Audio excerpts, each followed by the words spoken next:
हर साल में एक बार मोक्षदा एकादशी का व्रत रखा जाता है और यह व्रत प्रभु विष्णु जी को समर्पित है। और मोक्षदा एकादशी का व्रत इस साल मार्गशीर्ष मास के शुक्ल पक्ष की एकादशी तिथि 11 दिसंबर पर रखा जाएगा, यानी कि कल। और इस दिन भगवान विष्णु के भक्तजन व्रत रखकर विधि विधान के साथ पूजा करते हैं। और एकादशी का व्रत जो है काफ़ी महत्वपूर्ण होता है। मोक्षदा एकादशी का व्रत जो कि बिना कथा किए इस पाठ को अधूरा माना जाता है। तो दोस्तों चलिए आज सुनाते हैं आप सभी को मोक्षदा एकादशी व्रत की कथा। राधे राधे दोस्तों, कैसे हैं आप सभी? उम्मीद करते हैं आप सभी एकदम बढ़िया होंगे, मज़े में होंगे और खुश होंगे। और आप सभी के ऊपर भगवान विष्णु की कृपा हमेशा बनी रहे दोस्तों। और कहानी कुछ इस प्रकार से है। महाराज युधिष्ठिर ने कहा, हे भगवान, आप तीनों लोकों के स्वामी हैं, सबको सुख देने वाले और जगत के पति हैं। मैं आपको नमस्कार करता हूँ। हे देव, आप सबके हितैषी हैं, अतः मेरे संशय को दूर करके मुझे बताइए कि मार्गशीर्ष एकादशी का नाम क्या है और उस दिन कौन से देवता का पूजन किया जाता है और उसकी विधि क्या है। कृपया मुझे बताएं। भक्त वत्सल भगवान श्री कृष्ण कहने लगे कि धर्मराज, तुमने तो बड़ा ही उत्तम प्रश्न किया है। इसके सुनने से तुम्हारा यश संसार में फैलेगा। मार्गशीर्ष शुक्ल एकादशी अनेक पापों को नष्ट करने वाली है। इसका नाम है मोक्षदा एकादशी। इस दिन दामोदर भगवान की धूप दीप नैवेद्य आदि से भक्ति पूर्वक पूजा करनी चाहिए। अब इस विषय में मैं एक पुराणों की कथा कहता हूँ। गोकुल नाम के नगर में वैखानस नामक राजा राज्य करता था। उसके राज्य में चारों वेदों के ज्ञाता ब्राह्मण रहते थे। वह राजा अपनी प्रजा का पुत्रवत पालन करता था। एक बार रात्रि में राजा ने स्वप्न में देखा कि उसके पिता नरक में हैं। उसे बड़ा आश्चर्य हुआ। प्रातः वह विद्वानों के पास गया और अपना स्वप्न कह सुनाया। कहा, मैंने अपने पिता को नरक में कष्ट उठाते देखा है। उन्होंने मुझसे कहा कि हे पुत्र, मैं नरक में पड़ा हूँ, यहाँ से तुम मुझे मुक्त कराओ। जब से मैंने ये वचन सुने हैं तब से मैं बहुत ही बेचैन हूँ और चित्त में बड़ी अशांति सी हो रही है। मुझे इस राज्य, धन, पुत्र, स्त्री, हाथी घोड़े आदि में कुछ भी सुख प्रतीत नहीं हो रहा है, क्या करूँ?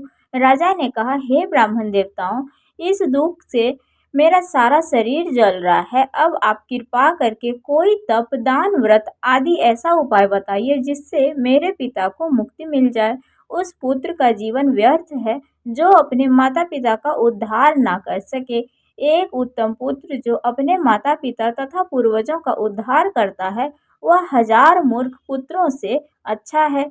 जैसे एक चंद्रमा सारे जगत में प्रकाश कर देता है परंतु हजारों तारे नहीं कर सकते। ब्राह्मण ने कहा, हे राजन, यहाँ पास के ही भूत, भविष्य, वर्तमान के ज्ञाता पर्वत ऋषि का आश्रम है। आपकी हर समस्या का हल वो जरूर करेंगे। ऐसा सुनकर राजा मुनि के आश्रम पर गया। उस आश्रम में अनेक शांत चित्त योगी और मुनि तपस्या कर रहे थे। उसी जगह पर्वत मुनि बैठे हुए थे। राजा ने मुनि को साष्टांग दंडवत प्रणाम किया। मुनि ने राजा को सांगोपांग कुशल पूछी। राजा ने कहा कि महाराज, आपकी कृपा से मेरे राज्य में सब स्वकुशल हैं, लेकिन अकस्मात मेरे चित्त में अत्यंत अशांति होने लगी है। ऐसा सुनकर पर्वत मुनि ने आंखें बंद की और भूत विचारने लगे। फिर बोले, हे राजन, मैंने योग के बल से तुम्हारे पिता के कुकर्मों को जान लिया है। उन्होंने पूर्व जन्म में कामातुर होकर एक पत्नी को रीति दी, किंतु सौत के कहने पर दूसरे पत्नी को ऋतुदान मांगने पर भी नहीं दिया। उसी के पाप कर्म के कारण तुम्हारे पिता को नरक में जाना पड़ा है।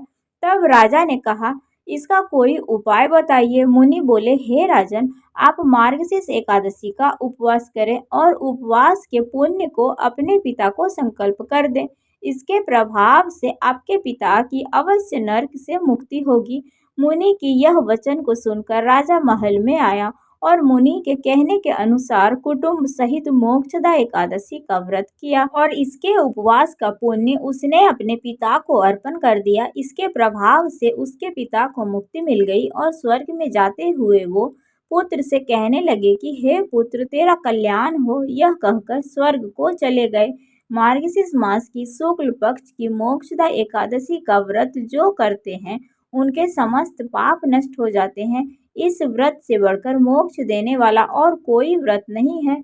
इस कथा को पढ़ने या सुनने से वायपेय यज्ञ के फल की प्राप्ति मिलती है। यह व्रत मोक्ष देने वाला तथा चिंतामणि के समान सब कामनाओं को पूर्ण करने वाला है। तो श्री कृष्ण ने धर्मराज युधिष्ठिर से इस प्रकार से सारी कथा कह सुनाई। तो दोस्तों, कैसी लगी आप सभी को मोक्षदा एकादशी व्रत की कथा?